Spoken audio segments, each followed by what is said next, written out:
Et donc, c'est 50%.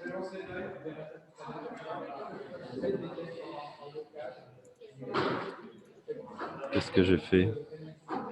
J'ai fait une bêtise, là. Ça a l'air d'être bon.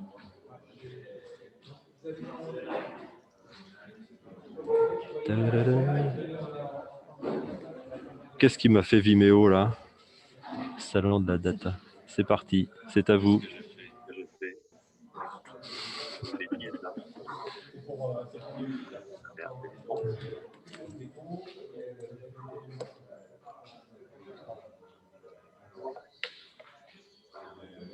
Qu'est-ce qui m'a fait Vimeo, là? Ah, je crois qu'on a un souci.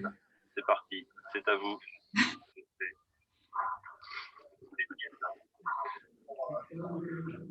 Bonjour à tous. Je ne sais pas du coup si c'est OK.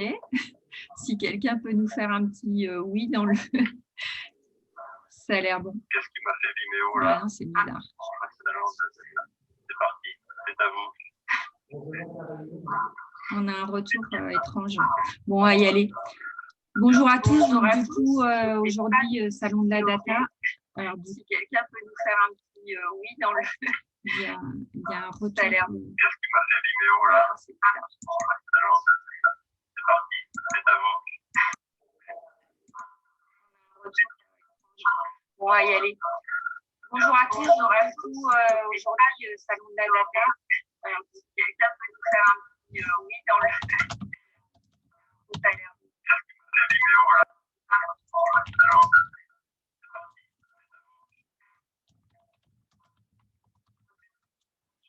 On va y aller. Aujourd'hui, Salon de la Data. Alors,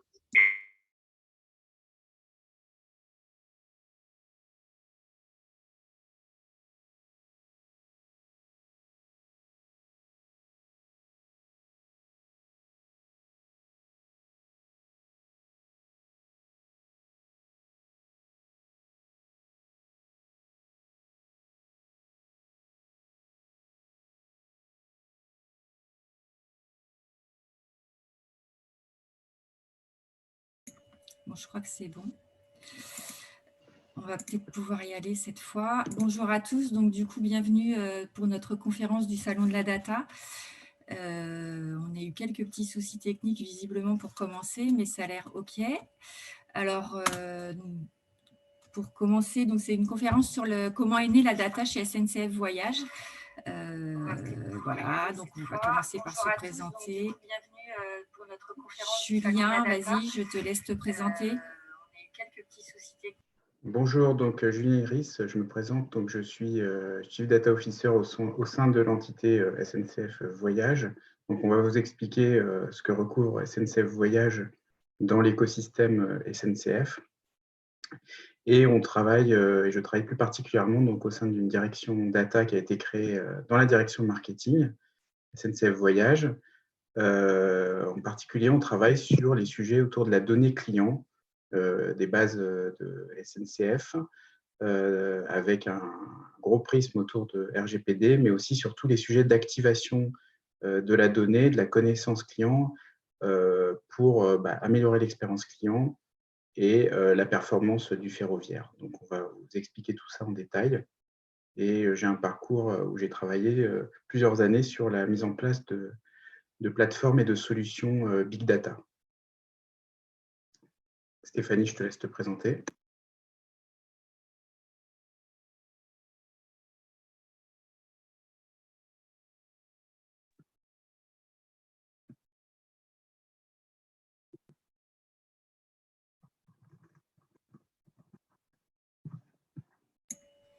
Donc pour ma part, ouais, ok, merci Julien. Pour ma part, donc, je suis Stéphanie Léoté, je suis Data Steward dans le domaine de la connaissance client. Aujourd'hui, en fait, j'interviens surtout en support des projets data pour accompagner les métiers, les aider à trouver là où les sources de données adéquates. Alors, c'est-à-dire que au quotidien, en fait, les projets, ils ont besoin de savoir où ils vont pouvoir aller chercher la donnée.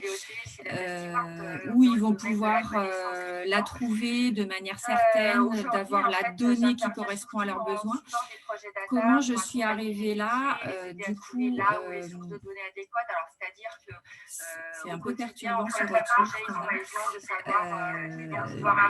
Je suis arrivée là du coup parce que ça fait une vingtaine d'années que je travaille à la SNCF. De par mon expérience, j'ai pu avoir un certain nombre de différentes... je suis hyper perturbée par le retour, là, ça va être compliqué pour moi. 2 secondes, je vais essayer de voir si je peux couper le son.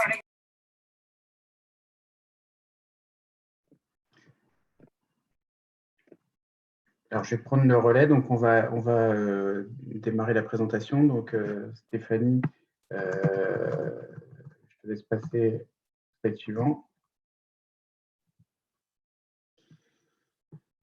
Donc, la SNCF, pour vous rappeler un peu la structure de la SNCF, c'est trois sociétés anonymes. Avant, c'était 3 EPIC. Une première qui concerne la SA de tête, la SA SNCF, qui gère les fonctions support. Attendez, parce que ça ne défile pas. Enfin, on a pas mal de problèmes techniques. Je suis vraiment désolé, mais...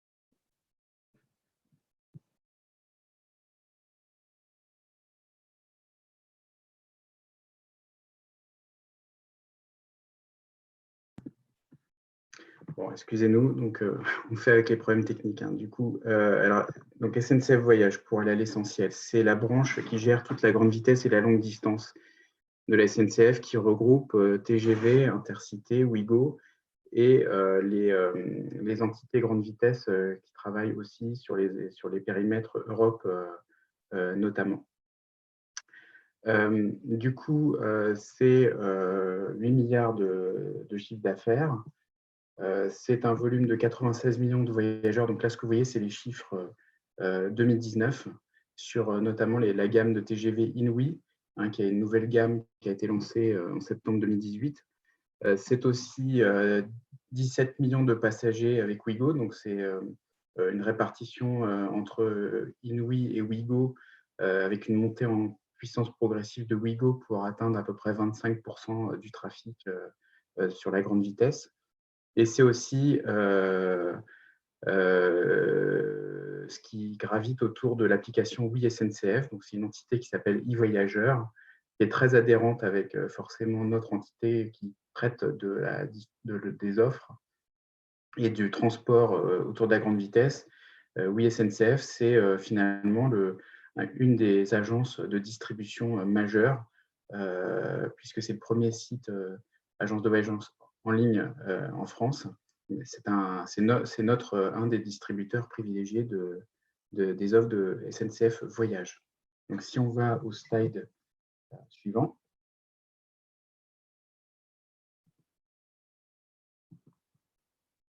Donc, la SNCF, c'est un patrimoine très important de données, comme vous pouvez l'imaginer. Toutes les entités de la SNCF, aussi bien sur les dimensions, on va dire, industrielles, commerciales, liées à l'ensemble du cycle, on va dire, du parcours voyageur, on génère beaucoup de données, d'autant qu'on a de plus en plus aussi de systèmes embarqués sur le réseau, sur le matériel roulant, etc. Donc, toutes ces données, finalement, c'est un patrimoine pour nous qu'il faut qu'on soigne, qu'on protège, qu'on exploite et qu'on valorise pour permettre de servir au mieux l'expérience voyageur. Donc là, on voit que depuis la connaissance client en amont, le fait de mettre en place des offres multimodales et pas que qui permettent d'agréger ce qu'on appelle, nous, le MaaS, Mobility as a Service, entre les offres de transport, de mobilité durable notamment, l'information voyageur, le service en gare, le service à bord, et jusqu'à tout ce qui touche autour de la sécurité et de la fraude. Et puis, ça nous permet d'imaginer, de comprendre mieux nos clients et imaginer de nouveaux services tout en s'intégrant dans une logique d'amélioration permanente. Donc, si on va au slide suivant, donc du coup, pour ce qui touche à ce dont on voulait vous parler aujourd'hui, c'est vrai que Stéphanie et moi, on travaille sur la donnée, l'exploitation de la donnée client. L'histoire, en fait, c'est qu'il y a eu un programme qui a été lancé en 2014, qui a duré 4 ans, de 2014 à 2018, qui est un gros chantier pour la SNCF qui visait à opérer un virage où on passe d'une vision trafic, c'est-à-dire finalement on a une habitude historique de traiter, de gérer la billettique, en fait, hein, des dossiers voyage, d'arriver à construire une vision client à partir des éléments dont on dispose, de manière à comprendre finalement qui sont nos clients, comment finalement ils souhaitent se déplacer et comment on peut gérer la relation client tout au long du voyage. Donc ce programme, en fait, il a permis de poser les fondamentaux de telle sorte à ce qu'on puisse vraiment, tout au long du voyage, être capable de parler au client et de connaître sa situation. Donc, ça passe par la notion de dossier client. Hein, ça, c'était des choses qui, j'ai envie de dire, existaient de manière peu consolidée avant 2014. Donc, la capacité à avoir un dossier client que à la fois le vendeur et à la fois les personnes en charge de la relation client, même après le voyage, sont en capacité de savoir qu'est-ce que ce client a acheté comme billet, qu'est-ce qu'il a pris finalement, qu'est-ce qu'il s'apprête à prendre ou qu'est-ce qu'il a pris comme train ou comme trajet, et qu'est-ce qu'il a subi comme aléa, ou est-ce que finalement tout s'est bien passé. Donc, aussi bien avant le voyage qu'après le voyage. On a le fait de pouvoir l'informer pendant le trajet à partir de…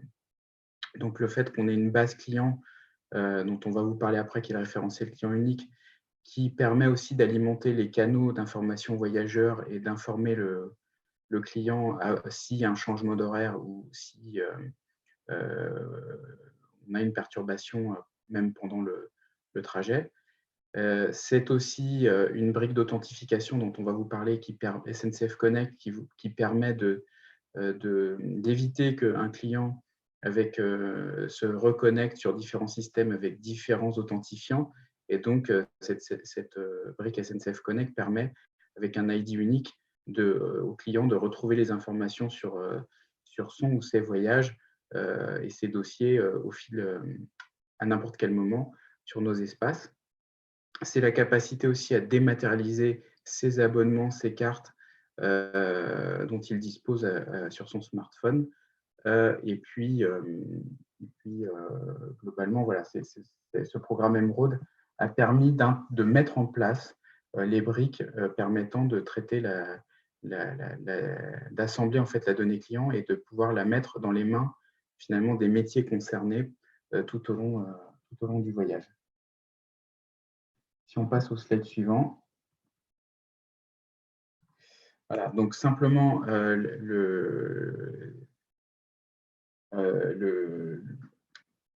on a au cœur de notre écosystème SI, on va dire, digital, on a construit au travers de ce programme un référentiel client unique. Ce référentiel client unique, finalement, il va venir capter l'ensemble des informations qui ont été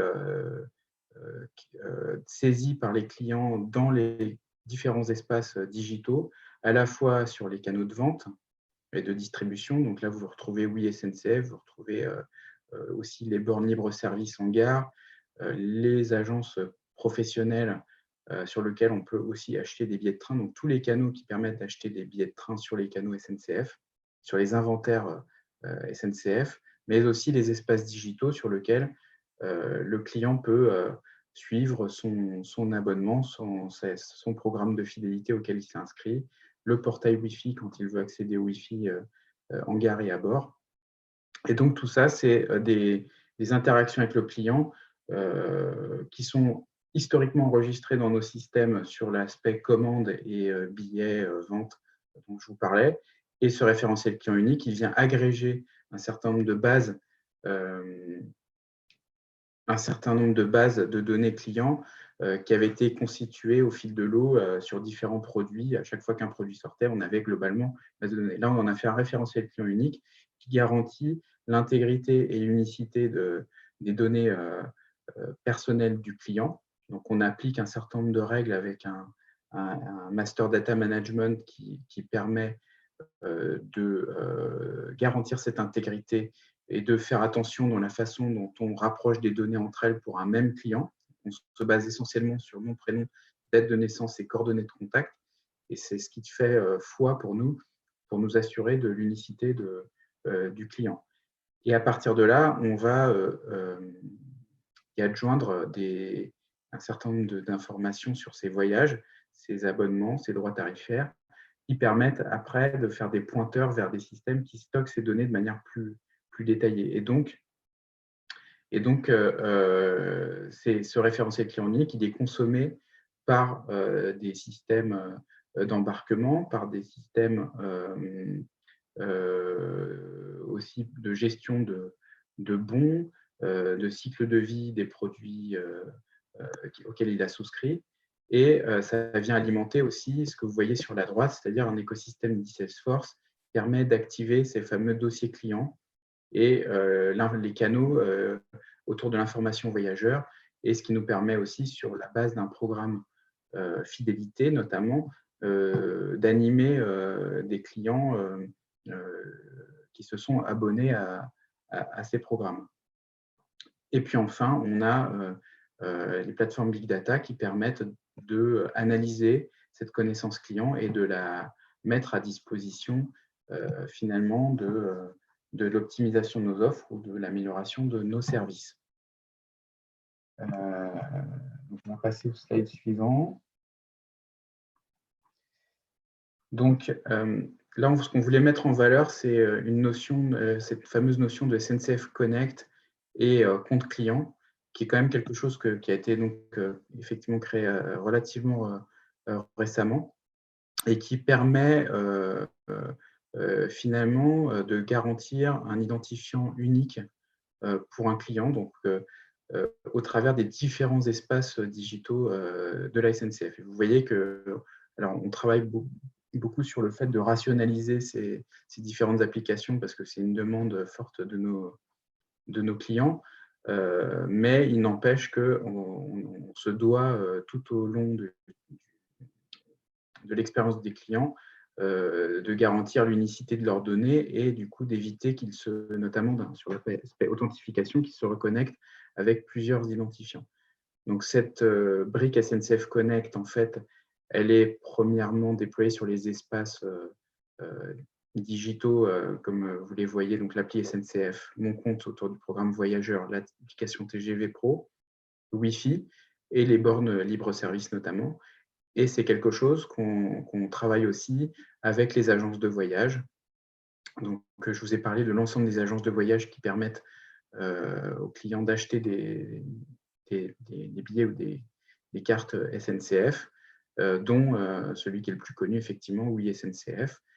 Et donc, c'est un levier pour permettre aux clients de retrouver l'ensemble de ces informations, quel que soit l'endroit où ils se connectent. Donc, pour nous, c'est quelque part un levier pour fluidifier et fiabiliser l'expérience client, parce qu'à partir du moment où on sait que le client s'est identifié sur Connect, on sait qu'on ne recréera pas de doublons dans notre base de données par rapport à ce que j'expliquais précédemment sur le fait qu'on va rapprocher les données des clients sur base de leurs données personnelles et des coordonnées de contact qui sont saisies. Donc, si on diffère de coordonnées de contact ou si on diffère dans la façon dont on saisit manuellement les informations, nous, on ne peut pas fusionner ces données, donc on est bien obligé créer plusieurs lignes dans notre base, ce qui peut avoir des répercussions dans la façon dont derrière le client essaye de retrouver ces informations. Avec SNCF Connect, on garantit cette intégrité et on garantit le fait qu'on ne doublonne pas de l'information dans nos bases, ce qui est pour un gros cheval de bataille pour nous. On peut passer au slide suivant. Donc finalement, cette brique SNCF Connect, donc elle permet au travers de cette fluidification d'améliorer la satisfaction des clients, c'est-à-dire que les clients, la promesse finalement autour de cette brique Connect, c'est de faire en sorte qu'ils retrouvent les mêmes informations quel que soit l'endroit où ils se connectent. C'est du coup une connaissance qui est enrichie parce que plutôt que de créer des doublons et faire comme si une même personne apparaissait avec différents, enfin qu'on ne reconnaissait pas cette personne de la même manière, du coup on perd la connaissance. Avec cette brique-là, finalement on arrive à la sécuriser et l'enrichir. Et puis effectivement, la sécurité c'est très important,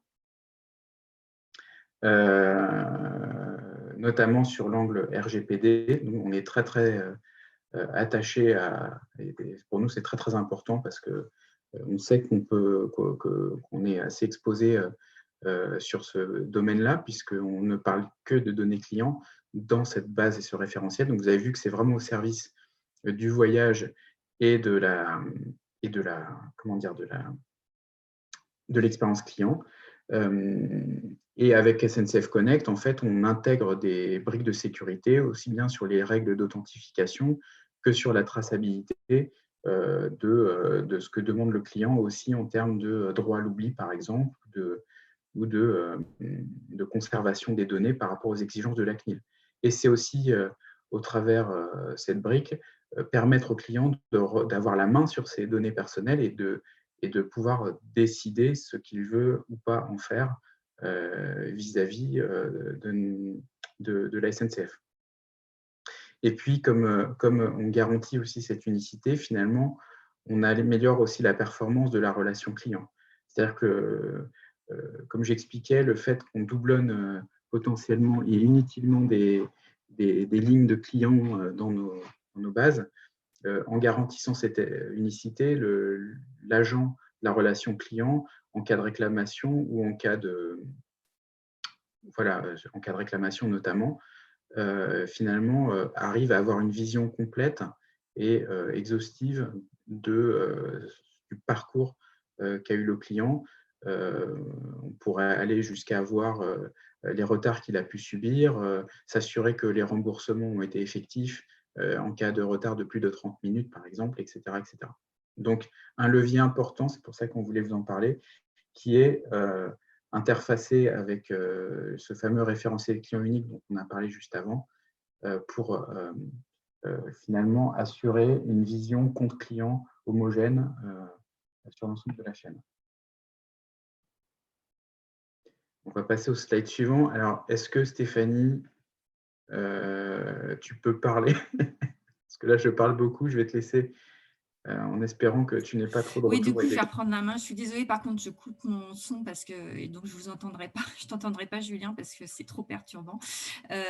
Du coup, voilà, ce slide-là, on voulait vous le présenter pour vous présenter un petit peu ce qu'est le RCU, ce qu'il contient et comment il fonctionne un petit peu plus précisément.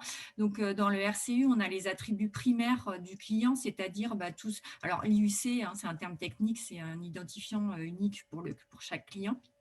On a son nom, son prénom, sa date de naissance, toutes ces données personnelles au final, son mail, son téléphone, donc qui sont les données vraiment clés, les premières données en fait du client. Autour de ça, on a les attributs cœurs. Ce qu'on appelle les attributs cœurs, ce sont les informations qui sont propres aux clients, donc la langue qu'il parle couramment, ses coordonnées postales, toutes les informations qui sont propres aux clients et qui pourraient être intéressantes. Par exemple, aussi, on pourrait avoir les compagnons de voyage, etc.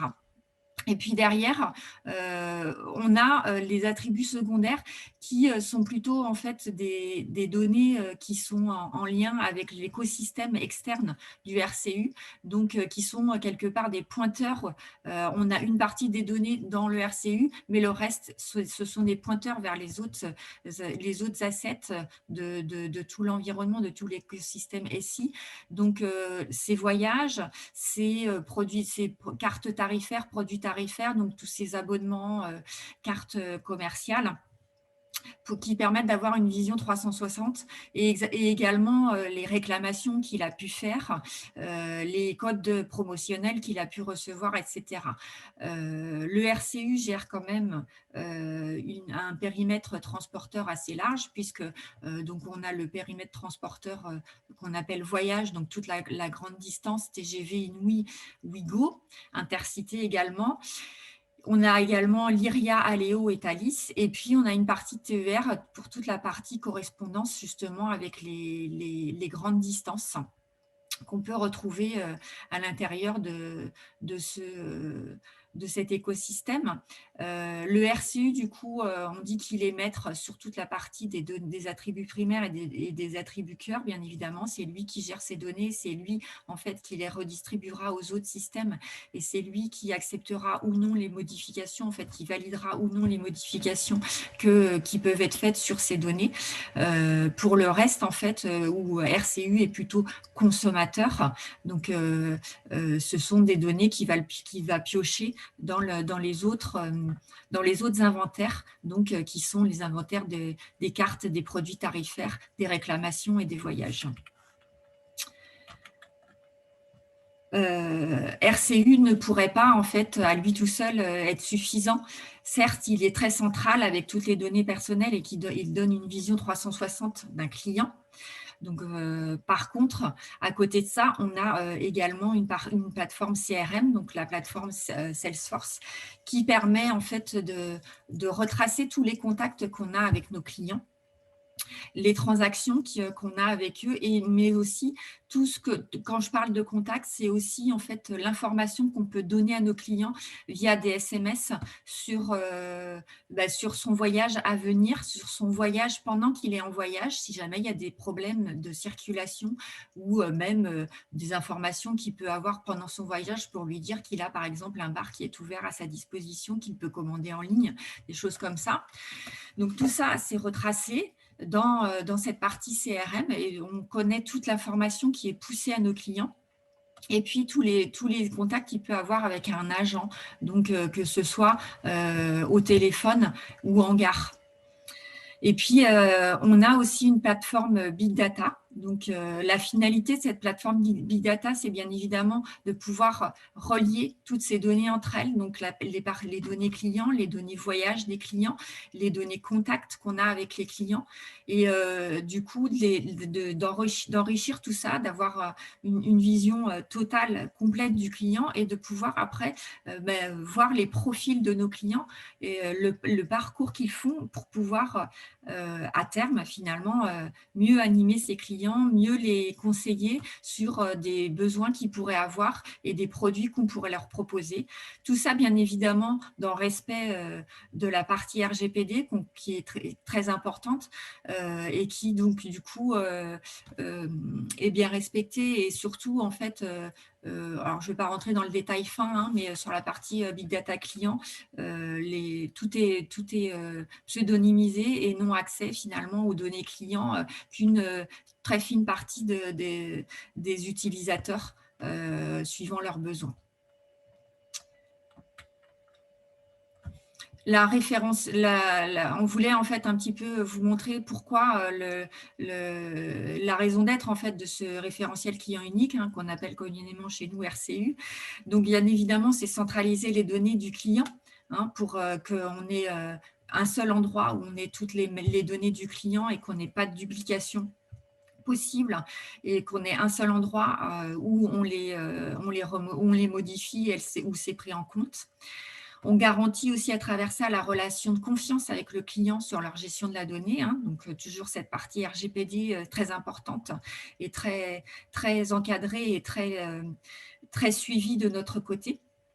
pour ne pas déroger aux problèmes de la loi. Et puis, fluidifier aussi l'accès aux données des clients avec un système qui est fiable et qui facilite les échanges d'informations via des API d'interrogation, donc toujours sur ce référentiel client.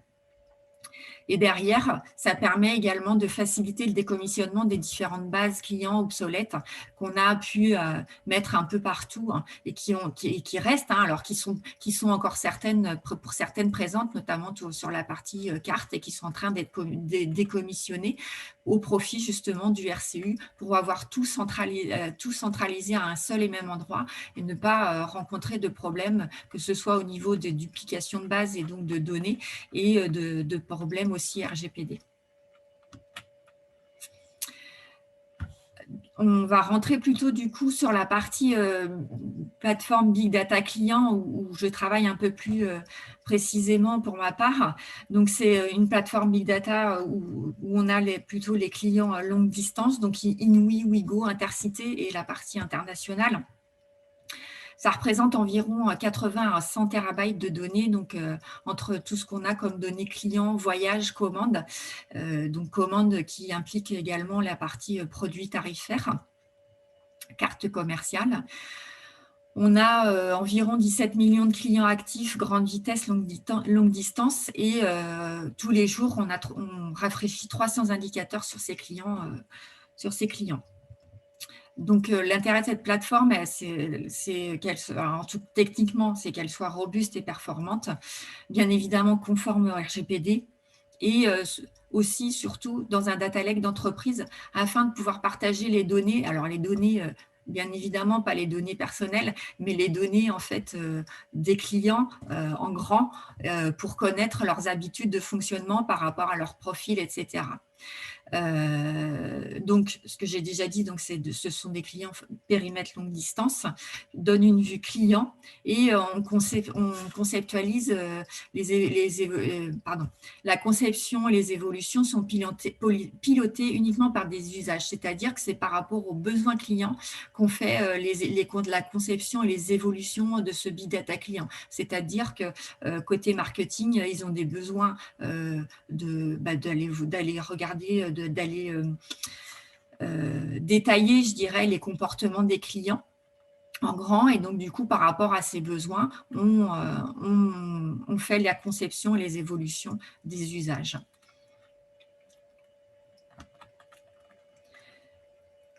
Concrètement, sur la partie usage, la partie technique de la plateforme, au niveau architecture, comment ça se passe? Donc, on a donc à gauche, vous voyez, les sources qui alimentent la plateforme, donc avec le référentiel client unique. On a également PAO, donc c'est le portail d'accès aux offres qui nous retransmet toute la partie transaction avec les clients.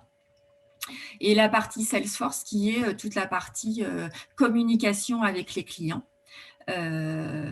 communication, interaction avec les clients. Enfin, la partie Sibel qui est la partie lien avec les clients fidélisés.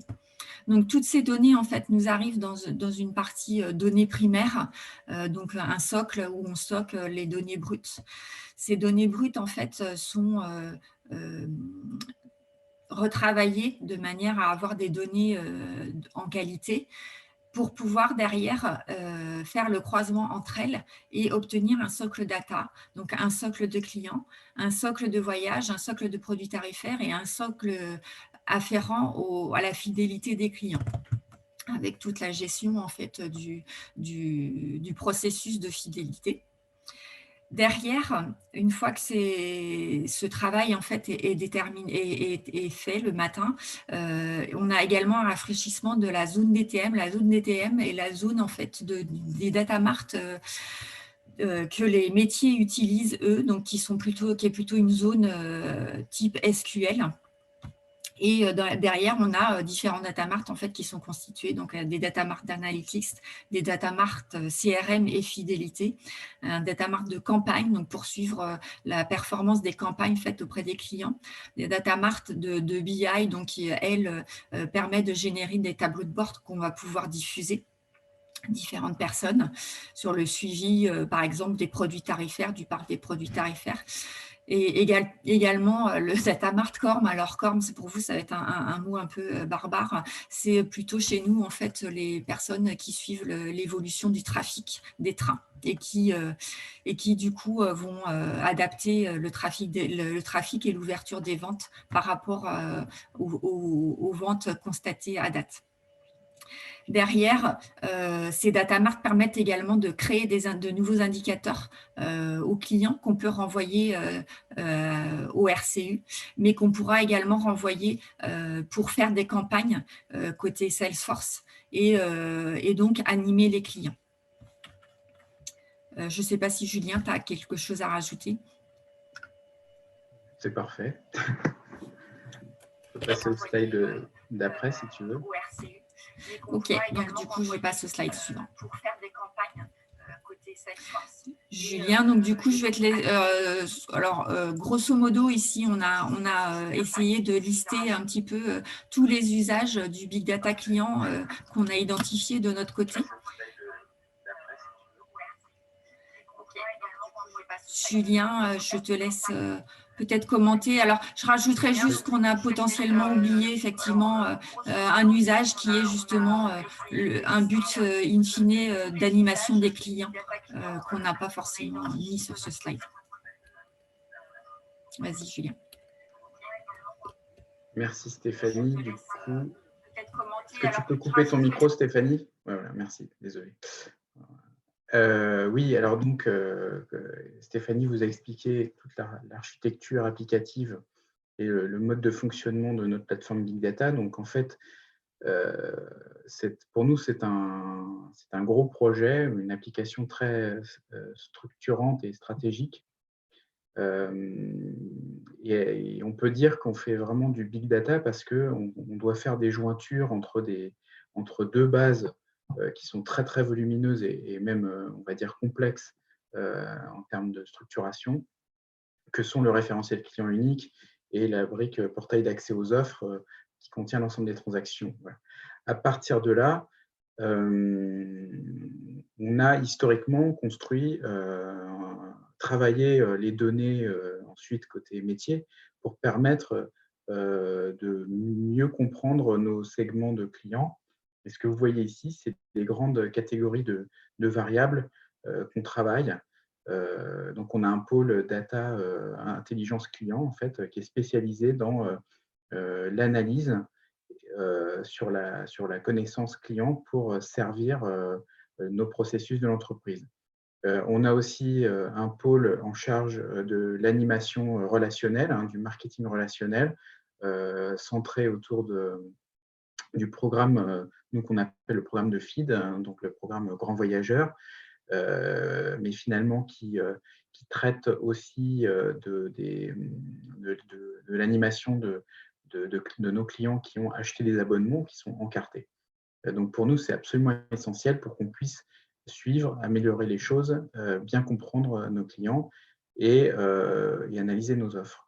Donc on va venir quelque part travailler les variables autour de critères socio-démo, comportement de voyage. Ça paraît évident, mais ce n'est pas si simple que ça de compter le nombre de trajets ou le nombre de voyages que font nos clients parce qu'on a un réseau de distribution qui est quand même assez compliqué. Et donc, pour savoir si le client a pris un TGV, puis a pris une correspondance, ou s'il a pris, par exemple, un Thalys derrière, si il a fait un aller-retour ou pas, enfin, la notion de voyage, quand on est sur plusieurs entités d'offres de la SNCF, c'est pas si simple de le retracer. Donc, on est obligé de le travailler à partir des données brutes et de l'enrichir pour avoir cet comportement de voyage. Un des gros points importants qu'on traite au travers de cette plateforme, c'est la capacité à consolider les trajets Ouigo, qui est finalement, on va dire, l'offre un peu low cost ou à prix réduit TGV, en fait, mais qui est finalement une structure qui a son propre système d'information pour justement avoir une grande flexibilité, une grande capacité à adapter par rapport aux finalement au développement de cette offre Wigo, hein, qui est en pleine croissance. Mais au travers de cette plateforme, finalement, on va venir agréger les données Wigo et les données TGV plus classiques. Et donc, dans ce comportement de voyage, on va venir observer ce qu'on appelle la mixité Wigo TGV pour comprendre finalement quelles sont les caractéristiques ou quelles sont les typologies de clients qui basculent finalement, qui ne font que du Wigo, ou qui ne font que du TGV Inouï, ou qui font des deux, à quelle fréquence, etc. Et pour nous, c'est décisif, surtout à un moment où il faut qu'on soit très précis dans nos offres, sachant je ne sais pas si vous êtes au courant de ça, mais on se prépare à l'ouverture à la concurrence, c'est-à-dire qu'on pourrait avoir d'autres opérateurs que la SNCF qui pourraient opérer sur des axes TGV aujourd'hui. Donc, le dosage qu'on va pouvoir faire entre dans quelle mesure, sur quelle desserte, on va pousser plutôt du Wigo que du TGV Inouï, eh bien, on devrait, avec cette plateforme, permettre d'activer les leviers à minima en connaissance et en activation derrière pour optimiser cette gestion de nos offres. Sur la partie comportement d'achat, produits tarifaires, dynamique relationnelle, donc c'est vraiment sur cette plateforme qu'on va aussi calculer à partir de l'historique des données qu'on a des indicateurs aux clients qui vont nous permettre d'en tenir compte dans nos interactions marketing, mais aussi tout simplement relations clients. Donc, on va par exemple, en innovation, essayer de travailler sur un trigger client retard qui va permettre d'agréger les informations de retard aux clients pour justement alors, on a déjà un processus qui automatise et qui gère les remboursements, mais on veut aller plus finement dans le lien entre la satisfaction client et le retard subi pour chaque client. Et à partir de là, être capable de déclencher des fonctions marketing relationnelles pour servir au mieux les clients qui ont subi le plus de retard. C'est un exemple. On travaille aussi sur des sujets autour de compteurs CO2, sur la partie compteur de trajet, etc., qui sont des leviers pour nous d'animation. Si on passe au slide suivant. Alors, donc là, on vous a parlé de l'aspect data client et on a cité le fait qu'on s'intégrait dans une logique de data lake d'entreprise. Donc là, on ne reste pas beaucoup de temps, donc on ne va pas s'attarder trop longtemps. Mais finalement, notre plateforme Big Data Client, elle s'inscrit dans un écosystème plus global qui vient travailler les données en grand pour tout ce qui concerne SNCF Voyage, lui-même intégré dans le SNCF en grand, en fait, sur lequel on permet d'interagir et de faciliter ces croisements de données. Donc, j'ai parlé, par exemple, de la donnée retard qui vient plutôt du monde de la production ferroviaire, qu'on va recouper avec des données clients qui sont plutôt du monde du marketing. Donc, pour arriver à faire ça, c'est bien notre logique de data lake, c'est bien la logique d'aller créer de la valeur en croisant les données, en cassant les silos. Et donc, on travaille très activement sur le bon fonctionnement de ce data lake, de sa bonne gouvernance, de permettre de garantir la maîtrise de la qualité des données et de tirer parti des technologies les plus up-to-date à l'état de l'art. Donc, ce data lake d'entreprise, il est construit sur Azure. Donc, avant de pouvoir attaquer les premiers travaux de mise en place de plateformes type Big Data Client, bien sûr, il y a eu un travail très, très conséquent en centrale côté SNCF pour mettre en place les couches de sécurité, les couches réseau. On a des standards, comme dans toute grande entreprise de sécurité, de standards de SSI, de mode de classification des données pour définir les bons niveaux de protection en fonction de la sensibilité des données dont on dispose. Donc, en l'occurrence, pour les données clients, à la fois, on a du cryptage et du chiffrement sur les couches de stockage, mais en plus, on met en place en fonction des finalités qui ont été validées d'un point de vue CNIL. Je parlais par exemple sur l'analyse des offres. Donc, on va pseudonymiser les données de telle sorte que uniquement les personnes qui travaillent sur l'analyse des offres, par exemple, auront possibilité d'accéder dans un espace contraint à ces types de données. À partir du moment où on est sur de l'analyse en BI, par exemple, dans ce cadre-là, il n'y a pas d'accès aux données personnelles. Donc, ces deux exemples pour vous montrer qu'on tire parti de toutes les capacités technologiques offertes et applicatives pour tirer parti de ce data lake. Et pour nous, du coup, c'est un gros levier pour valoriser, rationaliser les coûts et faciliter les traitements de données, les calculs d'indicateurs pour que le client soit le mieux servi possible. Donc, c'est aussi une organisation. C'est aussi une organisation à la fois entre la partie, on va dire, métier. Donc, moi, je représente finalement la direction data côté direction marketing. Donc, j'ai un rôle pilotage métier sur l'aspect données clients, par exemple, dont on parlait jusqu'à présent, et aussi d'animer les expertises data dans les autres business units. Donc, on a parlé de la production ferroviaire, on a parlé du revenu management et pricing, on travaille aussi sur la fraude, et donc on travaille aussi en communauté entre toutes ces expertises data côté métier et du coup côté SI. Donc là, c'est un rôle très fort côté DSI pour travailler de concert avec les métiers et faire le lien entre toutes les couches technologiques, la mise en place des flux de données, l'aspect spécification sur la connaissance applicative sur les données pour permettre qu'elles soient exploitables, comme elle a expliqué Stéphanie. Tout ça, c'est un travail qui est piloté par notre équipe SI. Et on est vraiment, on fonctionne en miroir. C'est-à-dire qu'en fait, on a une équipe dont fait partie Stéphanie qui est sur la connaissance client, une division côté SI sur la connaissance client, qui travaille de concert, main dans la main avec la direction data côté marketing pour arriver à faire en sorte que de bout en bout, on maîtrise l'exploitation de ces données et on permet l'activation pour répondre aux enjeux business dont on a parlé juste avant. Et puis, on a des couches encore plus techniques sur l'aspect infrastructure, big data, cloud, des équipes de développement. Et donc, tout ça, ça doit aussi, c'est des expertises qu'il faut coordonner, sur lesquelles il faut capitaliser d'un projet à l'autre. Donc, tout ça pour vous dire qu'on est une communauté qui ne fait que grandir et s'enrichir.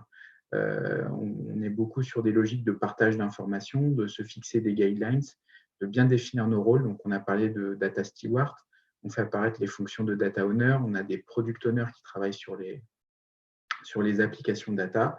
Et puis, bien sûr, on a des architectes, des tech leads, des chefs de projet. Et il y a besoin de toutes ces expertises pour arriver à mettre en place ces projets qui sont majeurs pour l'entreprise et sur lesquels c'est aussi la complexité, elle est aussi liée au fait qu'il y a quand même pas mal de technologies qu'il faut arriver à coordonner. Voilà, on est sur Azure, donc on a le Azure Data Lake Store. On a Talend, qui est une brique ETL qui permet de transformer, de travailler la donnée une fois qu'elle arrive brute sur le Data Lake. On a du Databricks et du Spark pour permettre de distribuer les traitements et de faire optimiser les temps de performance sur nos traitements Big Data. On a Data Galaxy, qui est un nouvel outil sur lequel qu'on a sélectionné pour travailler sur le catalogage, la gouvernance des données telles qu'elles sont stockées sur le Data Lake. Et puis, on a, alors historiquement, on travaillait, on ne l'a pas mis là, mais il existe dans notre écosystème, c'est SaaS, qui est un logiciel d'entreprise qui a été branché sur nos systèmes Big Data classique. Et on est en train de faire une bascule sur Dataiku qui permet peut-être d'aller plus loin côté métier dans la capacité à analyser, explorer, mais aussi industrialiser un certain nombre de traitements sur lesquels le métier, les équipes data métiers sont quelque part autonomes pour travailler les données et les exposer dans des systèmes d'activation opérationnelle. Donc, on est en train de calibrer avec toutes les équipes techniques la façon dont on va industrialiser nos traitements, travailler les cycles de développement, tout ça de concert. Et on se met aussi dans une logique de comparaison des outils entre eux, donc de bien tous bien benchmarker l'ensemble des outils, qu'on s'assure qu'on n'utilise pas plusieurs fois le même outil pour des usages comparables. Donc ça, c'est un travail qu'on enclenche, et pour ça, on a aussi créé une nouvelle fonction au sein de la DSI en transverse, qui est le PO Socle Data, dont le rôle est vraiment de s'assurer qu'on ne fait pas, pour simplifier, 2 fois la même chose, et qu'on optimise au maximum et qu'on capitalise au maximum sur tout ce qu'on met en œuvre dans les différents projets.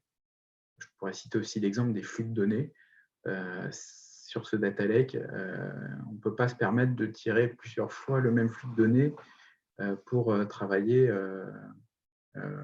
même, voilà, des mêmes objets métiers. Donc, on travaille sur les couches de modélisation des données pour faire le lien entre les données logiques, les données conceptuelles, les modèles conceptuels de données et les sources de données techniques qu'on chargerait sur les plateformes.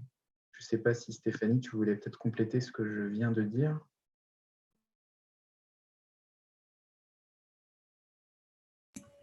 Non, Julien, j'ai beaucoup de problèmes techniques de mon côté, donc du coup, j'ai du mal un petit peu. J'ai à peu près capté ce que tu avais dit, mais voilà, je ne compléterai pas. Je pense que tout était bien dit, il n'y a pas de sujet particulier.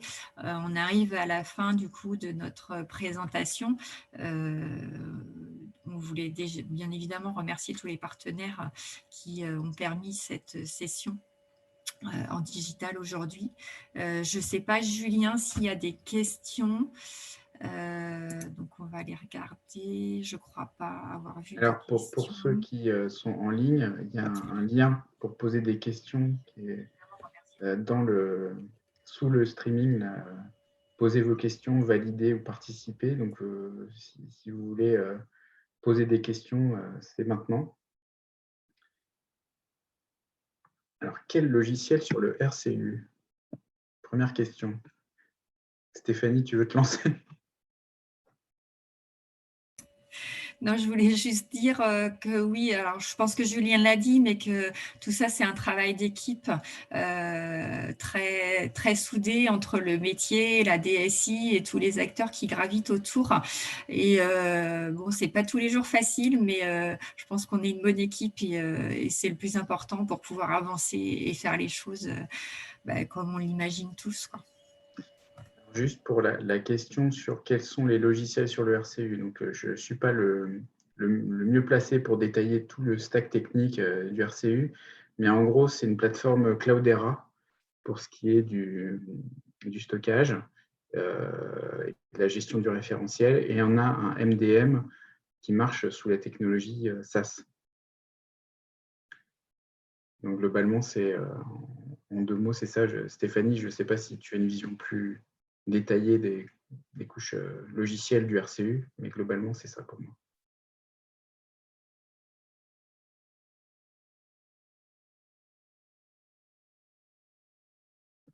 N'hésitez pas s'il y a d'autres questions.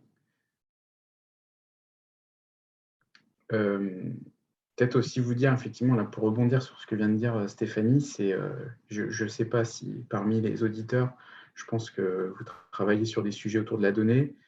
Vous voyez un peu les complexités certainement technologiques de mise en œuvre autour notamment des technologies Big Data. C'est vrai que c'est un travail d'équipe et Et le fait que les métiers, les SI et les équipes sur la dimension infrastructure, maîtrise du cloud, on doit énormément se coordonner, parler, même si on essaye de rationaliser ou d'optimiser le nombre d'acteurs pour éviter de la perte en ligne entre le besoin métier et la façon dont ça se traduit dans les couches technologiques. C'est quelque chose sur lequel on a dû beaucoup apprendre au long du projet pour optimiser, faire de l'amélioration continue et permettre qu'on arrive à délivrer collectivement. Donc, c'est un point vraiment essentiel. Et on développe effectivement cette logique d'amélioration continue parce qu'on voit sans arrêt des axes où il va falloir qu'on se structure, qu'on s'améliore. Je pense notamment au travail sur les couches de supervision des flux, mais aussi supervision sur la qualité des données, comment finalement on va rendre ça totalement effectif, opérationnel. On a des flux, on a parlé des flux qui alimentaient le data lake, mais on a parlé du sujet de l'animation relationnelle. Ça veut dire qu'il y a des données, des indicateurs qui sont calculés dans la plateforme Big Data et qui sont envoyés quotidiennement sur les plateformes Salesforce notamment, pour la partie Salesforce Marketing Cloud qui est vraiment la plateforme qui permet d'activer notamment la gestion des campagnes marketing. Donc tout ça, ça nécessite une supervision bout en bout sur l'ensemble des traitements, incluant, comme je l'expliquais tout à l'heure, les traitements côté métier. Et donc, c'est des sujets sur lesquels on sait qu'on doit en permanence progresser, en permanence fine-tuner pour être sûr qu'on garantit ce bon suivi. Et la qualité des données est absolument centrale. Comme on vous a expliqué, on réceptionne des données, mais finalement dont on hérite, telles qu'elles sont saisies aussi par les clients dans les différents canaux, et on doit faire avec, entre guillemets. Donc, on essaye de travailler le plus en amont possible. On a parlé de Connect, on a parlé on parle aussi de mise en place de contrôle aussi en lien avec RGPD dans la façon dont les données sont saisies au moment de l'achat notamment, ou de la saisie l'achat des billets, mais aussi l'achat des cartes et des produits tarifaires. Et à la fin, il faut qu'on arrive à être totalement conscient du niveau de qualité des données dont on dispose pour s'assurer qu'on est en maîtrise des traitements qu'on va exécuter. Donc, on a une rigueur très importante pour notamment l'animation relationnelle, parce qu'on sait que quand on va calculer un indicateur au client, on est susceptible de lui communiquer cet indicateur, donc on ne peut pas se permettre d'avoir une qualité approximative. Donc, on doit vraiment faire le tri. On met en place des métriques, on travaille sur ces logiques de doublon, d'unicité, et ça se travaille avec les gens qui sont sachants côté SI sur les données logiques et techniques telles qu'elles sont issues des systèmes, et côté métier sur la façon dont on travaille les variables que j'ai présentées juste avant. Alors, combien de temps pour mettre en place ce système du départ à l'opérationnel? Alors, on a eu sur la plateforme Big Data, on avait une première version de cette plateforme qui a mis, on va dire, peut-être 1 an et demi avec beaucoup d'itérations sur une plateforme on-premise, et en fait qui n'a pas donné le résultat suffisant pour pouvoir en faire un point d'appui industriel pour la suite. Donc, on a mis, dans le cadre du programme Emerald, dont je vous parlais au début, à peu près 1 an et demi à mettre en place la première plateforme avec c'était au tout début, on va dire, du big data, entre guillemets, en tout cas au sein de la SNCF, et donc il y avait une maturité qui n'était pas optimum, donc on a dû recréer des clusters pour permettre d'avoir de la capacité de stockage et de compute suffisante. Et in fine, on a dû relancer un nouveau projet pour permettre de passer à l'échelle, de passer dans le cloud et de tenir compte des contraintes RGPD notamment. Et donc, ce projet qu'on a appelé en interne Naomi, pour Naomi, connais-moi, en fait, ou connaître le client, mieux connaître le client. Et ça, donc, c'est un projet qu'on a mis 1 an et qu'on est en train justement de mettre en production en ce moment. Donc, il faut compter 1 an si, entre guillemets, on démarre et on n'est pas en pleine maîtrise de toutes les briques dont on a parlé avant. Donc, 1 an, c'est tenant compte aussi des écueils qu'on a pu avoir sur certains aspects de couches techniques qui nous ont posé difficulté, notamment quand il fallait intégrer des systèmes sur le cloud qui n'étaient pas préalablement intégrés. Donc, je pense par exemple à l'intégration de Talend sur Azure, qui nous a pris beaucoup de temps. Donc, ça peut aller plus vite, mais tout dépend de… Ce qu'on a remarqué aussi, c'est que la durée et la complexité des projets étaient très liées au volume de données dont on traite et le nombre de sources. Donc, plus on a de sources, plus on a de volume important, plus il faudrait faire des réconciliations, plus il faut mettre en place de nouvelles technologies. Donc, voilà ce qu'on pouvait vous dire. Donc, je crois qu'on arrive à la fin, au terme. Oui, je crois qu'on arrive à la fin. Donc, je vais me taire, c'est ça? Du coup, voilà, bah, écoutez, en tout cas, on espère avoir capté votre attention et en tout cas vous avoir bien explicité ce qu'on fait au quotidien quelque part, hein, ce qu'on fait depuis quelques années sur la data et qu'on continue à faire avec beaucoup d'entrain. Voilà. Merci à vous. Merci à tous.